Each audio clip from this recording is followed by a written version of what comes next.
Yeay, tepuk tangan dulu dong untuk wkwk.com. Ya, mana tadi yang dibilang janda tadi mana? Mana? Oh ini. Bajunya astagfirullahaladzim. Bagus sekali ya. Ini kalau lihat mbak ini nih kayak, ini nih sama kayak azan maghrib.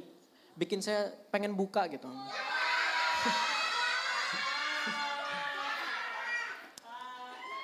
Hah.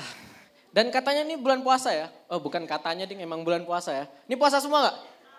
Puasa ya. Katanya kalau bulan puasa, nafas kita tuh bukan bau jigong, tapi bau surga. Mau ngetes gak? Coba, coba semua. Coba tes mbak. Mbak yang ini, coba Coba mbak, ayo mbak, satu. Coba. Bau kali Ciliwung ya.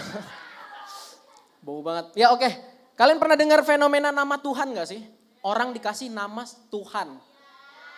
Ini menurut saya yang paling kasihan adalah jadi anaknya. Sekarang bayangin bapak kalian namanya Tuhan. Ya, kalian lagi nongkrong nih tiba-tiba HP kalian bunyi. Tulisannya Tuhan memanggil. Serem ya kan? Diangkat meninggal. Dan biasanya kita ini suka ceng-cengan nama bapak teman kita ya. Kalau lagi SD gitu pas SD. Mungkin nama bapak kalian normal. Saya punya teman, ini nama bapaknya nggak normal dan familiar di telinga kita. Nama bapaknya adalah Toto. Apa yang kalian ingat? Kloset. Benar. Toto, merek kloset. Ini kasihan kalau jadi dia. Setiap kita ajak ke mall, kita ajak ke toilet, kita kencing. Lihat nih kerjaan bapakmu tiap hari nih, kita gituin. Kasihan ya. Ya tepuk tangan dulu. Oke, relax, santai. Dan ini ya, saya tinggal sama orang tua saya. Saya tinggal sama orang tua saya dan saya lagi kesal sama mama saya nih. Karena mama saya ini ngomongnya suka kasar, nadanya tinggi. Kalau bangunin saya sahur itu kasarnya minta ampun. Jadi datang ke kamar saya nih, ketok pintu. Tok, tok, tok. Firman, udah jam 7 pagi nih, gak sahur kau. Jangan sampai patahkan leher kau enak. Serem kali gitu. Kalau bapak saya beda, lemah lembut, penuh cinta dan kasih sayang. Dia masuk ke kamar, elus kepala saya, Firman sayang, gak sahur, jangan sampai papa patahkan leher kau ya nak. Sama aja. Dan ini kebiasaan mereka ini kebawa-bawa ketika mereka ngorok. Ini beneran, bapak saya nih sehari-hari suka kagetan. Jadi kalau lagi ngorok nih, saya kagetin, kaget beneran. Tapi yang paling aneh mama saya. Mama saya karena sehari-harinya ngomongnya nadanya tinggi, ngoroknya juga tinggi nadanya. Kayak orang marah. Ngoroknya gini.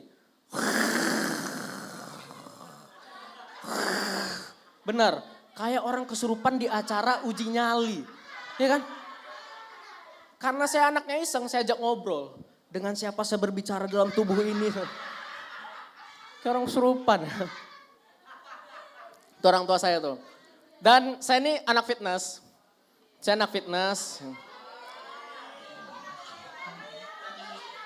Ya karena saya nggak tinggi maka saya fitness. Saya anak fitness dan biasanya orang fitness ini cenderung pamer otot, pasti.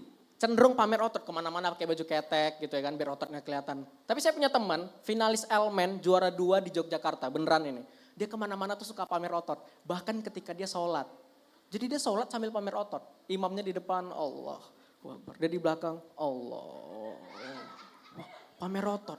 Saya takut ini makin lama makin aneh gitu. Pas orang sujud dia push up gitu kan. 1, 2. Nanti imamnya assalamualaikum dia salam olahraga gitu. Saking sportinya gitu. Kalau saya beda, saya karena anak fitness saya juga cenderung pamer otot. Tapi saya biasa pamer otot tuh nggak lebay. Saya biasa pamer otot di kolam renang. Karena di kolam renang kan nggak perlu pakai baju ya kan. Di tempat saya itu ada kolam renang bukannya jam 7 pagi, tutupnya jam 5 sore. Saya jam 7 pagi udah datang ke sana. Saya masuk nih, berdiri di pinggir kolam renang, saya buka baju. Saya pemanasan. Sampai jam 5 sore. Pamer doang, saya gak bisa berenang loh. Gitu ya. Dan biasanya, dan kalian tahu ini gak, body contest gak? Kalian tahu body contest gak? Cowok-cowok berotot yang cuman pakai sempak, naik ke atas panggung ya. Kok suka banget mas? Hah? Kenapa? Jangan dibayangin ya, tolong. Saya pernah ikut yang kayak gitu sekali. Beneran, saya pernah ikut body contest, naik ke atas panggung cuma pakai celana dalam. Kenapa kamu yang minta? Hah? Tolong, saya masih normal loh. Tolong ya. Enggak, saya pernah ikut nih body contest, naik ke atas panggung. Dan waktu itu saya malu banget. Saya malu bukan karena otot saya kecil. Saya malu karena sempak saya jelek.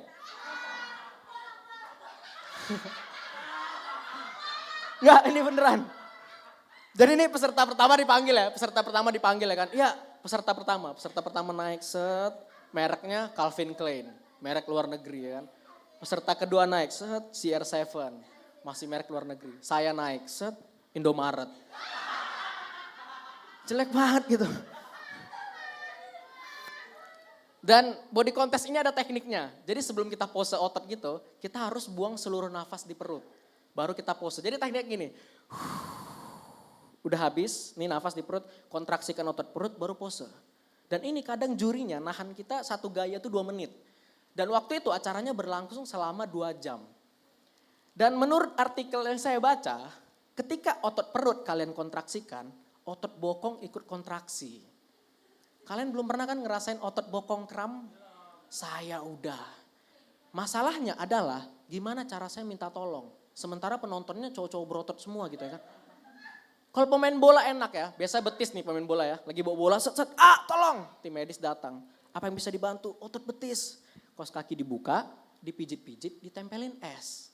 Saya ngebayangin sempat akan terjadi seperti itu. Saya lagi pose gitu kan.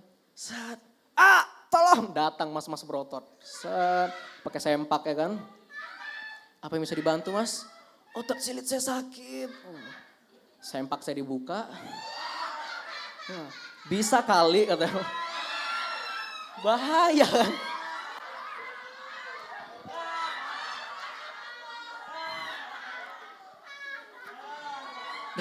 Dan saya juga jadi nih personal trainer. Kalian tahu personal trainer kan?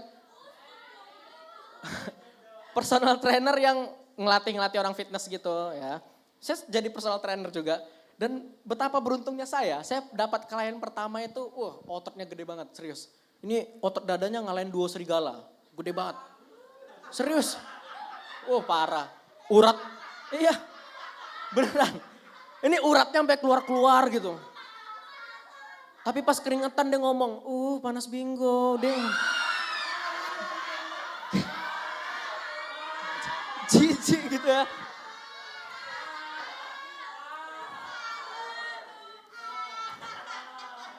Dan dulu saya kurus banget.